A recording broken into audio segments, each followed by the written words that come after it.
Assalamualaikum warahmatullahi wabarakatuh. Selamat datang di pertemuan mata kuliah Integrasi Twin Tower. Hari ini kita akan membahas tema, menjadi arsitek rahmatan lil alamin dan ulul albab. Sebagai calon arsitek UIN Sunan Ampel Surabaya, kita tidak hanya belajar mendesain bangunan yang indah, tapi juga yang bermanfaat, berkelanjutan, dan membawa rahmat bagi semua makhluk. Inilah esensi rahmatan lil alamin dalam arsitektur. Kita juga diarahkan menjadi ulul albab, arsitek muslim yang kritis, bijak, serta memadukan kecerdasan intelektual, spiritual, dan moral. Melalui integrasi ilmu agama dan ilmu arsitektur, kita belajar merancang karya yang bukan sekadar estetis, tapi juga bernilai ibadah dan membangun peradaban. Teman-teman, pada slide ini kita bisa lihat bahwa menjadi arsitek itu bukan hanya soal menggambar bangunan yang indah atau membuat rancangan megah. Profesi arsitek jauh lebih luas dari itu. Seorang arsitek harus menguasai ilmu teknik, bagaimana memahami struktur, material, dan teknologi supaya bangunan yang kita desain kokoh dan aman. Lalu ada sisi seni dan estetika, karena desain arsitektur tidak hanya harus kuat, tapi juga indah dipandang dan nyaman digunakan. Selain itu, arsitek juga perlu kemampuan matematika, menghitung dengan presisi, mulai dari proporsi ruang sampai beban struktur. Dan jangan lupa, ada juga aspek manajemen, mengatur waktu, anggaran, dan mengkoordinasi tim, agar visi desain bisa benar-benar terwujud. Jadi, arsitek itu sebenarnya profesi yang berada di persimpangan antara sains, seni, dan manajemen. Tapi lebih dari itu, arsitek juga memikul tanggung jawab sosial dan lingkungan yang besar. Setiap rancangan yang kita buat akan memengaruhi kehidupan banyak orang dan bahkan membentuk peradaban. Nah, disinilah letak kaitannya dengan tema kita hari ini, menjadi arsitek rahmatan lil alamin dan ulul albab. Artinya, setiap kemampuan teknis, seni, hitungan, dan manajemen yang kita pelajari, harus kita arahkan untuk menghadirkan manfaat bagi semua makhluk dan menjadi bagian dari ibadah kita. Teman-teman, ketika kita bicara rahmatan lil alamin, itu artinya arsitektur yang kita hasilkan harus menjadi rahmat, membawa kebaikan, dan manfaat bagi semua makhluk. Jadi, seorang arsitek muslim tidak boleh berhenti hanya pada soal keindahan desain atau kekuatan struktur saja. Lebih dari itu, kita dituntut untuk berpikir, apakah karya kita berdampak positif pada manusia, lingkungan, bahkan makhluk hidup lain? Contohnya, kalau kita merancang gedung kampus, kita bisa bertanya, apakah bangunan ini hemat energi dengan pencahayaan alami dan ventilasi yang baik? Apakah desainnya ramah lingkungan dengan ruang hijau yang cukup dan material yang tidak merusak bumi? Lalu, apakah gedung ini inklusif, mudah diakses semua orang, termasuk teman kita yang menggunakan kursi roda? Selain itu, arsitektur juga bisa menjadi alat untuk meningkatkan kesejahteraan sosial. Misalnya, perancangan pasar rakyat yang tertata baik, membuat pedagang kecil bisa berjualan dengan nyaman dan pembeli merasa aman. Atau merancang hunian yang layak untuk masyarakat berpenghasilan rendah, sehingga mereka bisa hidup lebih bermartabat. Nah, dari sini kita bisa lihat bahwa arsitek bukan hanya pencipta bentuk fisik, tapi juga pencipta ruang kehidupan. Tanggung jawab kita bukan sekadar membangun gedung, tapi juga membangun peradaban. Jadi, kalau kita kaitkan dengan konsep rahmatan lil alamin, maka tugas kita adalah menghadirkan desain yang menyebarkan rahmat, menenangkan, menyehatkan, adil, ramah alam, dan bermanfaat luas. Itulah nilai tambah seorang arsitek muslim yang berpikir dengan hati dan akal, atau yang kita sebut sebagai ulul albab. Kalau tadi kita sudah bicara tentang rahmatan lil alamin, sekarang mari kita masuk ke konsep ulul albab. Siapa itu ulul albab? Dalam Al-Quran, ulul albab digambarkan sebagai orang-orang yang tidak hanya menggunakan akalnya untuk berpikir, tapi juga hatinya untuk merenung. Jadi, dalam konteks arsitektur, ulul albab itu arsitek yang mampu menggabungkan logika teknis dengan intuisi spiritual, sehingga desainnya tidak hanya indah di mata, tapi juga bermakna dan memberi manfaat. Ada 3 hal penting di sini. Pertama, keseimbangan akal dan hati. Artinya, kita tidak hanya mengandalkan rumus, data, atau software desain, tapi juga mempertimbangkan nilai kemanusiaan, kenyamanan, dan keberlanjutan. Kedua, etika dalam berkarya. Seorang arsitek ulul albab akan selalu menempatkan nilai-nilai moral Islam di atas kepentingan pribadi. Ia tidak akan membuat desain yang merugikan masyarakat atau merusak lingkungan, meskipun secara bisnis mungkin menguntungkan. Ketiga, pertimbangan dampak sosial. Setiap bangunan yang kita rancang pasti punya dampak, bisa memperbaiki kualitas hidup masyarakat, bisa mendukung ekonomi, bahkan bisa memberi nilai spiritual. Karena itu, Ulul albab selalu memikirkan bagaimana desainnya berkontribusi pada kehidupan orang banyak. Jadi, ulul albab dalam arsitektur adalah sosok arsitek muslim yang tidak hanya pintar menggambar dan berhitung, tapi juga bijak, visioner, dan sadar bahwa setiap karya adalah bagian dari tanggung jawabnya membangun peradaban. Teman-teman, coba kita bayangkan contoh nyata. Misalnya, ada seorang arsitek muslim yang merancang bangunan ramah lingkungan. Bangunan ini tidak hanya indah, tapi juga menggunakan panel surya untuk sumber listrik, sistem penampungan air hujan untuk wudhu, serta ventilasi alami sehingga hemat energi. Di sini terlihat keseimbangan akal dan hati. Akal digunakan untuk memanfaatkan teknologi, hati digunakan untuk menghadirkan kenyamanan dan keberlanjutan. Contoh lain, di beberapa kota besar, ada arsitek yang mendesain rumah susun sederhana untuk masyarakat berpenghasilan rendah. Desainnya tidak sekadar tempat tinggal, tapi juga menyediakan ruang terbuka hijau, area bermain anak, dan ruang bersama agar warga tetap merasa punya ikatan sosial. Ini adalah bentuk nyata etika berkarya dan pertimbangan dampak sosial. Bangunan tidak hanya berfungsi secara teknis, tapi juga memberi martabat dan kualitas hidup yang lebih baik. Teman-teman, kalau kita bicara jiwa seni dan kreativitas dalam arsitektur Islami, ini bukan cuma soal gambar indah. Tanda panah kanan tebal pertama, kreativitas terasah. Kreativitas itu bukan bawaan lahir, tapi hasil latihan. Kalian kan sering revisi tugas berkali-kali, nah itu proses ngasah kreativitas. Bedanya, dalam arsitektur Islami, kreativitas juga harus nyambung sama nilai estetika Islam, bukan sekadar gaya. Tanda panah kanan tebal kedua, solusi inovatif. Arsitek itu bukan cuma bikin bentuk keren, tapi juga memecahkan masalah nyata. Misalnya, gimana bikin masjid kecil tapi tetap nyaman, hemat energi, dan tetap Islami.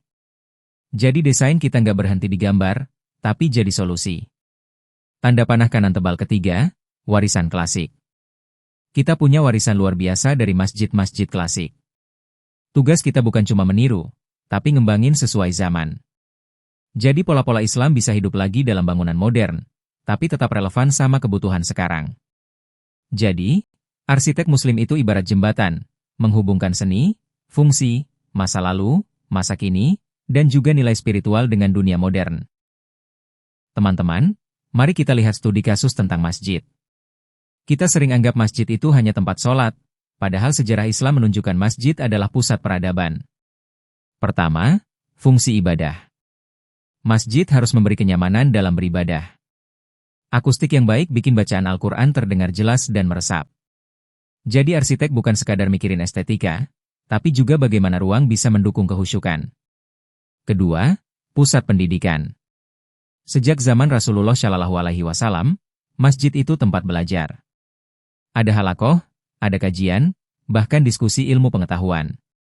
Desain masjid modern juga bisa menyediakan ruang belajar, perpustakaan, atau fasilitas untuk anak muda yang ingin menambah ilmu. Ketiga, aktivitas sosial. Masjid harus hidup, bukan sepi kecuali waktu sholat. Ada kegiatan sosial, ekonomi, bahkan pemberdayaan masyarakat. Misalnya bazar UMKM, kajian kewirausahaan, atau program sosial untuk membantu fakir miskin. Keempat, integrasi lingkungan. Masjid Islami bukan yang megah tapi boros energi, melainkan yang harmonis dengan alam. Bisa pakai pencahayaan alami, ventilasi silang, dan area hijau. Jadi ibadah di dalam masjid terasa sejuk, sekaligus ramah lingkungan. Intinya, masjid itu miniatur peradaban Islam, tempat ibadah, tempat belajar, tempat bersosialisasi, dan pusat ekologi. Kalau kita sebagai arsitek muslim bisa mendesain masjid seperti itu, berarti kita sedang melanjutkan warisan Rasulullah Shallallahu Alaihi Wasallam yang menjadikan masjid sebagai pusat kebaikan bagi semua. Pendidikan arsitektur di kampus Islam tidak hanya menekankan kemampuan teknis seperti menggambar, mendesain, atau memahami struktur bangunan, tetapi juga membentuk karakter dan kepribadian arsitek yang utuh. Mahasiswa arsitektur perlu menguasai ilmu teknik dan seni desain agar mampu menciptakan karya yang kokoh sekaligus indah. Namun, penguasaan ilmu itu harus disertai dengan pemahaman nilai-nilai Islam sebagai landasan moral, supaya setiap karya tidak hanya memuaskan secara visual, tetapi juga membawa manfaat dan kebaikan bagi masyarakat. Selain itu, seorang arsitek dituntut memiliki keterampilan komunikasi dan kepemimpinan, karena dalam dunia nyata ia akan bekerja bersama banyak pihak dan harus mampu menjelaskan serta meyakinkan gagasannya. Tidak kalah penting, kesadaran lingkungan dan sosial juga perlu ditanamkan sejak masa kuliah. Arsitektur Islami seharusnya hadir sebagai solusi atas tantangan zaman, seperti masalah ekologi, keberlanjutan, dan kebutuhan ruang publik yang adil. Dengan integrasi ilmu dan spiritualitas seperti ini, pendidikan arsitektur di kampus Islam bertujuan melahirkan arsitek yang tidak hanya profesional, tetapi juga berakhlak mulia, mampu menjadi rahmat bagi manusia, lingkungan, dan peradaban. Mahasiswa sekalian, slide ini menunjukkan kepada kita bagaimana posisi arsitek Muslim di era sekarang penuh dengan tantangan sekaligus peluang. Pertama, ada tantangan modernitas. Kalian sebagai calon arsitek akan dituntut untuk bisa memanfaatkan teknologi terbaru, tetapi jangan sampai meninggalkan nilai-nilai Islam dalam setiap karya yang kalian rancang. Inilah yang membedakan seorang arsitek Muslim dengan yang lain, ada tanggung jawab moral dan spiritual di dalamnya. Kedua, kita tidak bisa lepas dari tekanan komersial. Dunia kerja akan menuntut profit sebesar-besarnya. Namun, sebagai insan berilmu, kalian harus tetap menjaga etika dan memastikan setiap proyek yang kalian lakukan memiliki aspek keberlanjutan, bukan sekadar mengejar keuntungan. Kemudian, ada peluang perubahan. Kalian punya kesempatan menjadi agen transformasi sosial. Melalui desain arsitektur yang berkelanjutan dan bernilai etis, kalian bisa memberikan dampak nyata, baik untuk lingkungan maupun masyarakat. Dan terakhir, kita berbicara tentang inovasi berkelanjutan. Inilah saatnya kalian sebagai generasi muda mengembangkan teknologi hijau dan desain inovatif yang mampu menjawab krisis lingkungan dan sosial. Jadi, saya ingin kalian melihat bahwa profesi arsitek Muslim bukan hanya sekadar soal membangun fisik bangunan, tetapi juga tentang membangun peradaban, menjaga lingkungan, dan memberikan manfaat sebesar-besarnya bagi umat.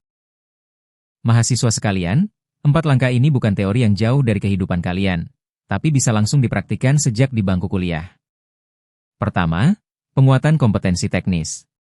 Coba mulai dengan serius menguasai software desain seperti AutoCAD, SketchUp, Revit, atau BIM. Jangan hanya bisa dasar-dasarnya, tapi latih sampai mahir.